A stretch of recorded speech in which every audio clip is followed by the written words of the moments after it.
let's not talk about the Trinity then, because that's Okay, yeah, let's sure, talk yeah. about the foundations. So what do you want, like, about leaving Islam, stuff like that? What made me leave, stuff like that? Yeah. So I understand it's your personal Which is a nice subjective conversation, experience. because I don't like how I'm too But, much. but you know, like experience can also be something ongoing. Yeah, So you subjective, can I agree with always you. like, you can come to a more better like realization, like when you look back at your personal experience and have like a better understanding, like in hindsight.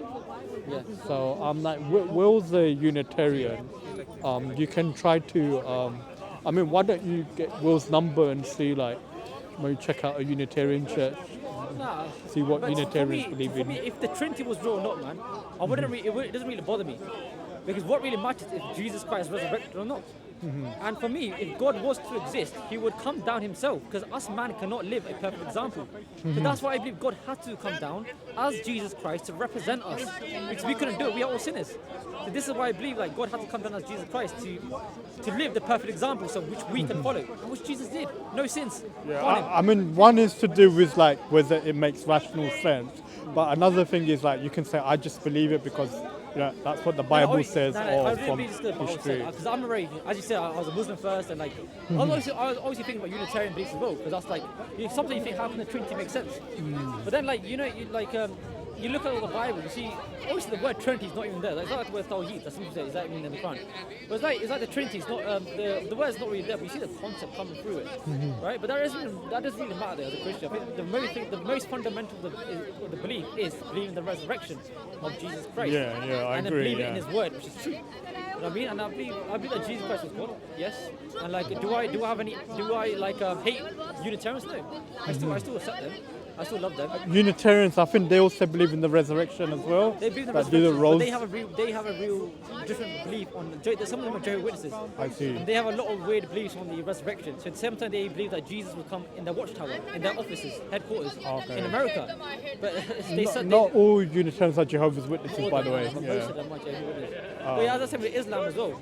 Now going to Islam, the reason why I wouldn't be able to be Muhammad, because like he said he had revelations when he was in the cave of Hira. But when he was in that cave of Hira, like the angels, first of all, the angel came to him and pressed him, in which he couldn't believe. So how can you trust? How do you know if that really was an angel or a demon? Because it came to him 3 times and pressed him till he couldn't breathe. I don't see any accounts of an angel coming to somebody and pressing them till they couldn't breathe. Have you read the Quran? I read the Quran in Arabic.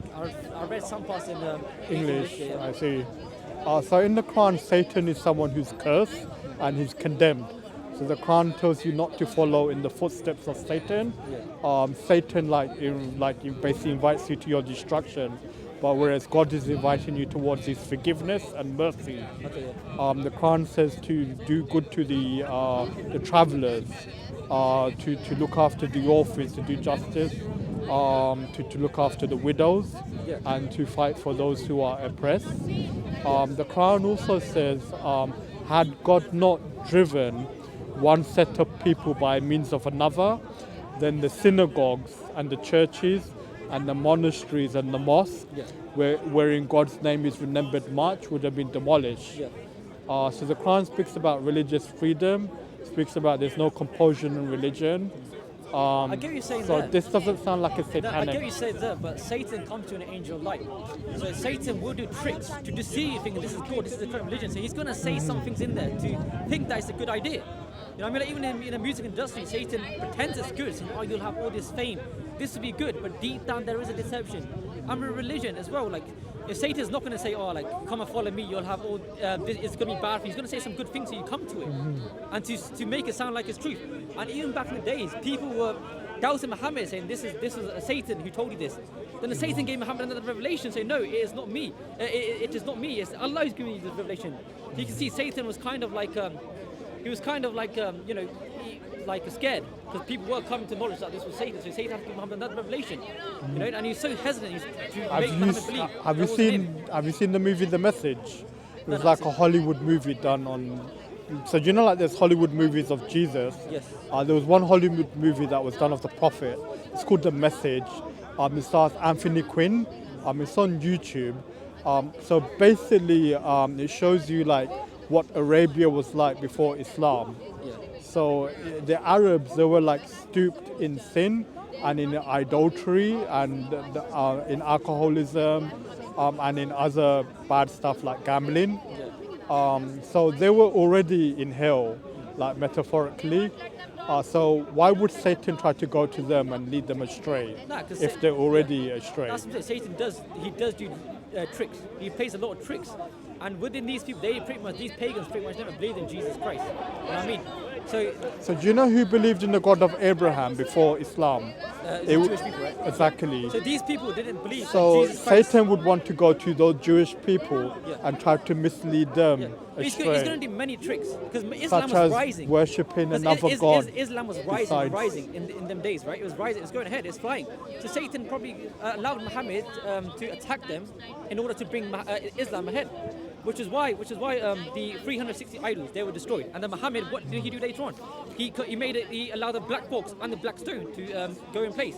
And that made a lot of people go What's to the black box? The Kaaba. Oh, okay. That made a lot of people in Saudi Arabia at the time go to the Kaaba and do worship, which is more bad than the other pagans, what they were doing. Kaaba's just a mosque, so you can go inside Yeah. and pray inside the mosque.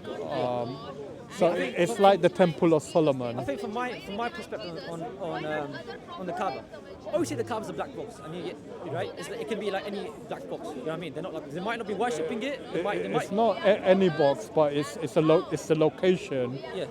that Abraham built the mosque But for worship there's of no God. historical proof that Abraham did build it, right? I mean that's a separate question. I mean, can maybe make mention in the Bible may allude to it But like in as I was saying, Psalms. but with the Kaaba, right? So the reason why I see it as idolatry is because when I went there, right? This is my experience. I'll just tell you my experience. You can just tell me, So a lot of people there, they were going around at 7 times doing twice, and they were shouting words called Allahumma labbaik, Allahumma labbaik, right? Yeah, that means oh Allah, I am Yeah, they were here. saying these chants, right? And it's like the Hare Krishnas. The Hare Krishnas in their religion, they do the same thing. They chant Hare Krishna, Hare Krishna, Hare Krishna. But in reality, these words have no effect to the heart. No matter how you say it, you're just saying it. You're not doing it from the heart. It's not a real relationship with God. And these people would just say these words and it will not have any effect. It's just words. You should believe in religion out of sincerity and devotion. Like, you shouldn't do it just because you happen to be born into that religion, and you shouldn't memorize words in parrot fashion. But you try to understand, what you're reciting and to whom you're praying to, and why do you pray or worship that person. But even Safa Marwa, when I saw Safa Marwa, you know Safa Marwa is? Yeah. When I saw that happening as well, when people go up and down, it just seems like an occult to me. Because I've seen the Hare Krishnas, and it's so similar to Islam when they would go up and down chanting names. That particular story is mentioned in Genesis 21, where Hagar, when she ran out of water, and so God opened her eye to a well of water. So that's understood to refer to the Zamzam water, Zamzam water, yeah. which is present today. Came out. Yeah. So God names him Ishmael because God heard Hagar's prayer, and God says to her to arise and lift up the sun. Yeah. And I believe, I don't remember the full verse, but I think it says to the effect that I will make him into a great nation. So great nation means that they will believe in the same God of Abraham. But even in the Quran, in Surah 355, it says how the disciples of Christ will be superior to everybody else. And these disciples of Christ preached about Jesus Christ's crucifixion and resurrection. And there's no doubt in history about that. So if these people Do you know the context of that verse? Yeah, it's trying to say about these disciples of Christ, they're superior to everybody else. Yeah, it's mentioned in comparison to those that disbelieved in Jesus. So Quran says some believed in him and others rejected him. So those that believed in Jesus, didn't reject him, even if they had warped beliefs about him, they will be superior to those that rejected or disbelieved. And we see that today. There's more people today. Surely they can't be superior if they're preaching a false doctrine according to the Quran. Because they were preaching about what they saw, the resurrection and crucifixion.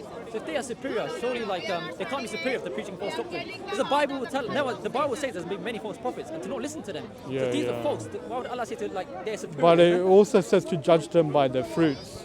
That's what So if there was no more prophet to come after Jesus, then Jesus wouldn't have given this acid test to judge them or test them by their fruits. So it means that there was to be at least one more true prophet.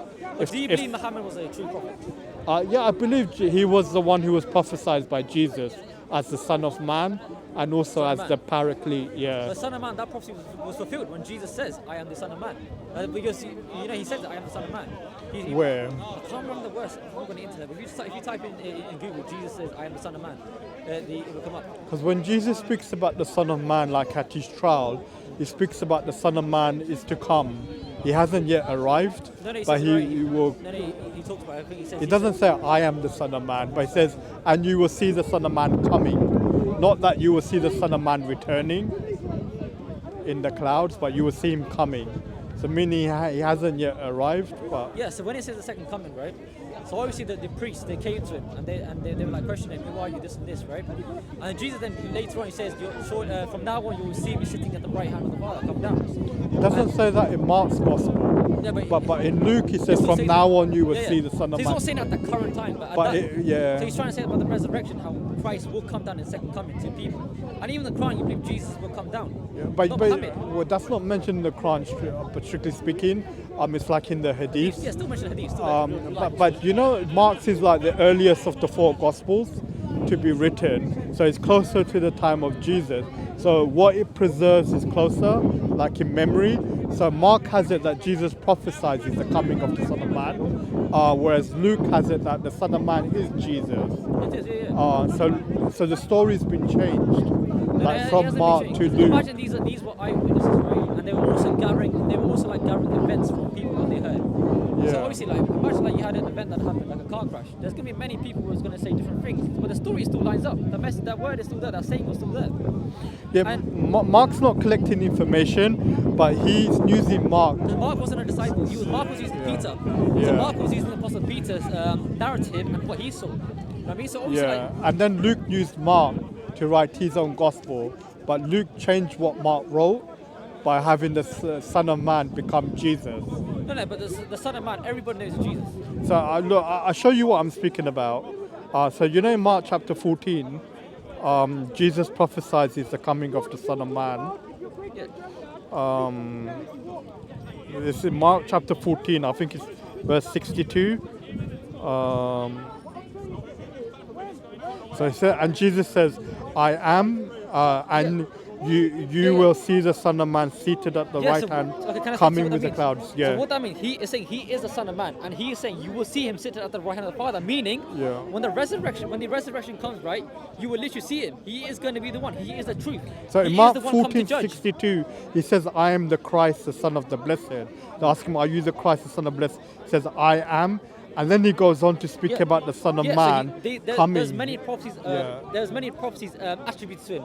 There's one in the book of Zechariah. There's a prophecy to him. Yeah. There's So one, here he's prophesying about the coming of the Son of There's Man. one called the Son of Man in the book of Daniel. That's what he's on about, and he is the Son of Man which came down. Well, he doesn't say he's the Son of Man in that particular No, that's place. him saying I am. That's literally him affirming that he's the Son of Man. He coming says, down. I am the Christ, the Son of the Blessed. No, he said that. I am, and you will see the Son of Man come to the right hand of the Father, which is talking to him. He is the Son of Man. He's speaking about the Son of Man rather than speaking about himself. No, but if speaking you about knew how Jesus in the third person. No, but Jesus spoke a lot like that. Like even when he spoke to the Pharisees, they were saying to him like they were saying, are you the Look, here's the same saying. They ask him, are you the Christ? And he says, are you, if you are the Christ, tell us, and so on.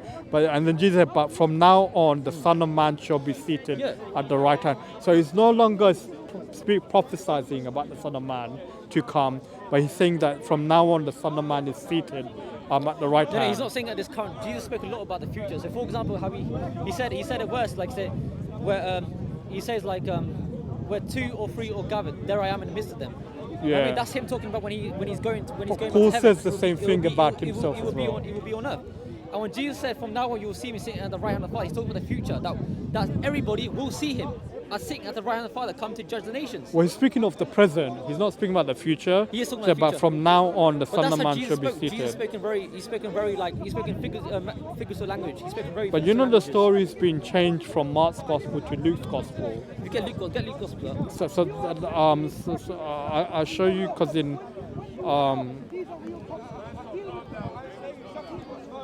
I'll just show you side by side. Because remember, these are different writers. They're different writing styles as well. So look, Mark says, I am, and you will see the Son of Man seated at the right hand of power, coming with the power from the clouds of heaven. Whereas Luke says, but from now on, the Son of Man shall be seated at the right hand. Yeah, they're so similar. That's nothing wrong with that, brother. They're so similar.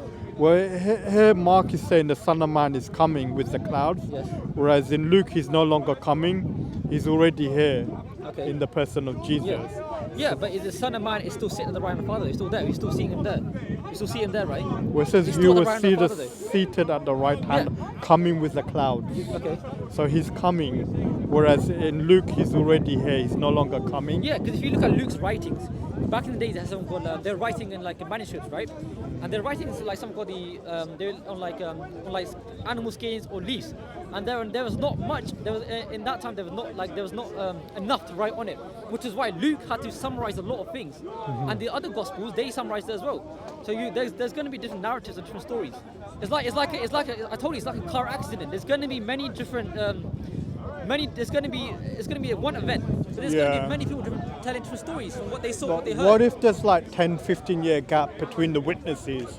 So if like the earliest witness probably has the more original story than compared to the witness that came 10 years later and retold the same story. Obviously, one person. So do you know this saying like in Mark 8:38? Jesus says, whoever is ashamed of me and my words in this adulterous sinful generation, so the Son of Man be ashamed. So Luke might have been summarizing the story, Yeah. and then you have Mark who might be writing in full depth. There's nothing wrong with that. There's nothing reproducible. But in Mark, when Jesus speaks about the Son of Man, he speaks of him in the future to come, whereas in Luke, the Son of Man is already present, like in the person of Jesus.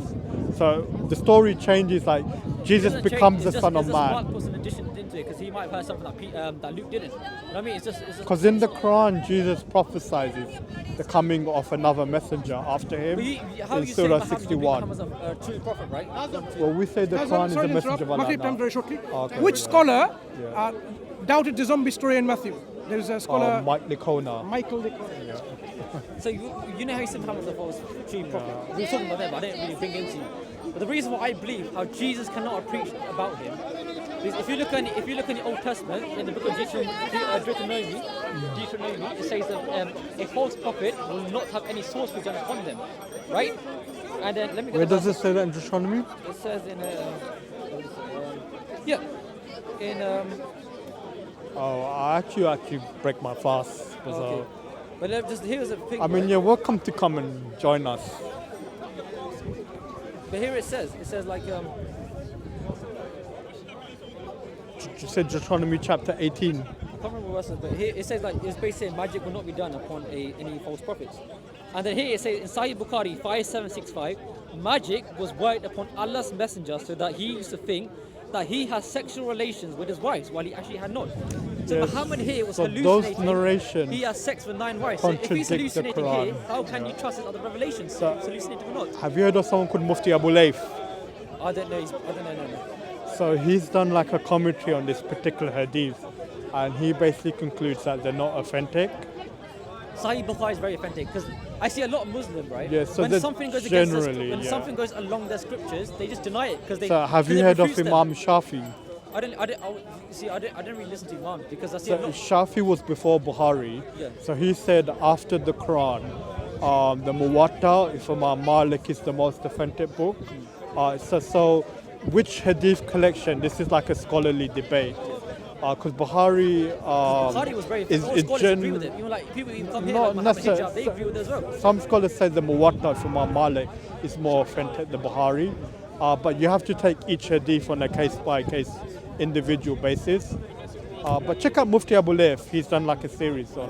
But I don't know, man. I feel like even Muhammad when he says his ayota was cut off. But you know what I mean? what the Quran says is those that place their trust upon Allah, Satan has no power or no authority over them. Yeah.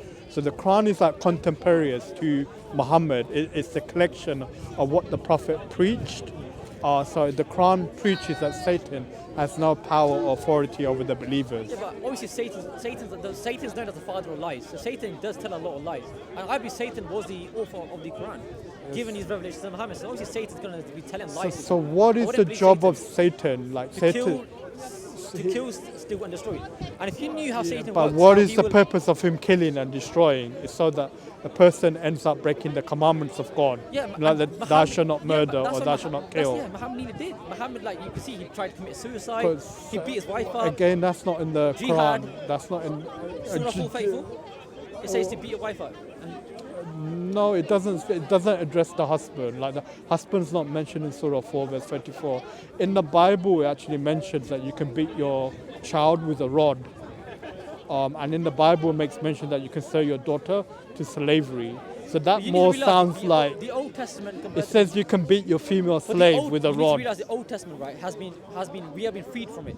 But in the Yeah, Quran, but you isn't have that, not isn't freed that us. Jesus in the Old Testament? Yeah. Like, do you believe Jesus is God? Yes, the So reason. Jesus gave those laws according to you. The reason why So Jesus you gave- end up no, making no, like Jesus gave these laws. Jesus Satan. gave these laws and he freed us from it. But Muhammad, he never freed us from it. You're still in this age of society. You're still stuck in slavery. So- you're still stuck in woman beating. As a Christian, You're are still you stuck in all allowed these to? things. Are you allowed to commit adultery? Are you allowed to commit murder?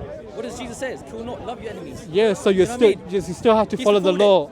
You still No, have no, to obey Jesus the law. have not come to abolish the law, but to fulfill all the law. Exactly. And, So and now he's given us a new law to love our neighbor as ourselves and to love our God with our mind, heart, and soul. That's the Yeah, new law that's so given to us. the and Quran- loving God includes not killing people, because Jesus said in the mountains, he said he gave all these commandments, and to Yeah. So forgive in your Surah enemies. 4, the Quran turn the says, other cheek. "Do not kill one another." Yes, but So why would Satan say, "Do not kill one another"? I told you before, Satan is gonna do some tricks in there to pretend to kind of like lure How do you know away then? from knowing that's the truth or not. How do you know that the New Testament then isn't satanic? It's satanic. I don't believe that, but how do you Because I read it, try? and there's Because pretty much- if you look at Jesus- if the New Testament says the same thing as the Quran, No, Jesus- then how do you know Satan's not Because tricking you? if you look at the New Testament compared to the Quran, these people witnessed an event that happened, and that was and these church fathers as well, these historians pretty much attested to So this. there's no- These church Sorry. fathers pretty much attested to these disciples as well. So we know this was a historical event. Then you have a man who comes 600 years later, who never saw this event and says Jesus Christ never crucified, but it made to appear that he was There's crucified. no eyewitnesses to the crucifixion in the New Testament. Well, we have John. John was a good disciple, yes. John and Mary. But Gospel of John's not written by John. Because it says there that this book was written by the apostle whom Jesus loved the most, in which we know doesn't say it apostle. was John. Yes. How do you know it's John? And also we know it was John because It doesn't. John doesn't say John wrote John. Then also we know it was John, right? Because John was known as the disciple in the Bible as the disciple whom Jesus loved the most. Yeah, but how do you know that? It said because Jesus then goes on to say that the disciple whom I love the most wrote this. But wrote that this. disciple isn't named. You're just assuming No, it it's is John. Because even these church fathers, such as Polycarp was a disciple of Jesus, of John. Yeah, but And Polycarp attested to John's never words. quotes John. He does. I'll give you his word right now.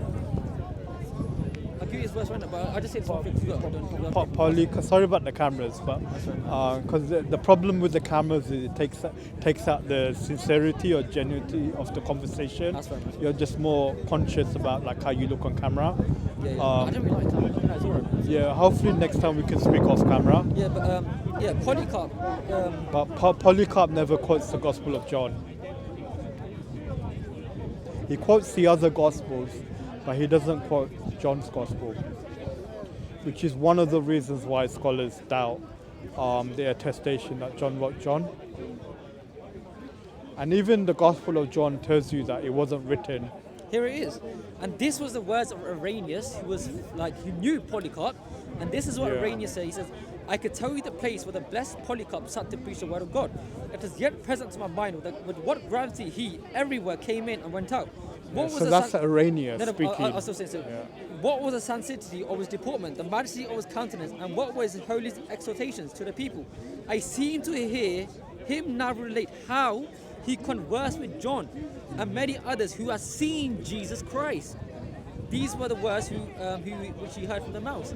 Yeah. So this is more reliable to believe than That's somebody that's who came 600 Irenaeus years later. writing. Yeah, but Irenaeus knew Polycarp, he knew Eusebius, But he knew Ignatius. Polycarp, we have Polycarp's writings where Polycarp quotes the other Gospels, but he never quotes the Gospel of John. And Polycarp himself never says he knew John. It's only Irenaeus. But Polycarp, it says here, isn't it? Polycarp said to you. Yeah, no, it says here, yeah. It says, I seem to hear him now relate how he conversed with John Yeah. and many others. That's who are Iranians Jesus Christ. speaking, yeah. Iranians wouldn't lie because these church fathers, the reason why they wouldn't lie because they pretty much died based on their faith. Why would these church fathers make a lie up, then die for their faith? It doesn't make sense. So what these church fathers said, these were true men of God. They have no motive to lie. And everything, they have everything to lose by lying. Have you heard of Eusebius, the Eusebius church historian? he was a church father, yes. So he says it's permissible to lie in order to propagate the gospel. So he's willing to lie in order for the gospel to be spread. I didn't believe that because Eusebius pretty much died by faith of preaching the gospel. Well, you can check that out. It's Yusuf Ishmael in his debate with James White Hastings. How the studies? Okay, cool. James White? Yeah, I hate him. I was watching James White yesterday with Anna Rashid. I don't hate James White. I just think that he's Did you so see? bad. Did you see as the a recent Calvinist. debate with him and Del Taki? Oh, that must have been. I haven't seen that. It was last week, but yeah. I mean, James White is just not indicative of even like Reformed theology. A lot of the Reformed, James so, like, White, yeah. so the Reformed theologians, like in their circles, like it's him and Jeff Durbin, and like that's it. But the Reformed theologians, like that are actually good, or not just actually good, but like are indicative of their theology. They don't like James White. Yeah. Because James White is a Calvinist, but he rejects divine simplicity, even though Calvin's view has always been divine simplicity. Really? And it's like his view of anger is different. It's so weird. Like he's. I don't know. But check out James White's debate with Yusuf Ishmael. So he quotes the Eusebius quotation. Have you heard of Yusuf Ishmael? I've heard him, Muslim scholar, isn't he? He's not a Muslim scholar, but he's a barrister by profession. But yeah, he does Muslim Christian debates and stuff. That's So how long have you been a Christian? probably like 3-4 years. Yeah. Oh, I'm still learning. I come to learn. That's why the reason why I came to you because I thought it'd be good for you to ask me questions, and if I don't know, I can then go and look on later on. You know what I mean? So it improves my faith. I like to ask scholarly people, those who are quite faith. cool. I'm not a scholar But you're myself, nice to so talk to, man. I'm Because a lot learning. of people, so- they will get like they get kind of loud and you can't even talk to them. Like, it's alright. You're nice to talk to. I respect you. Thank you. But anyway, I'll let you take your fast. It's okay. I still got a few minutes, so. Now, but yeah. I'm gonna get going now. So, Oh, okay. But anyway, Do you take think care. you'll come again? Yeah.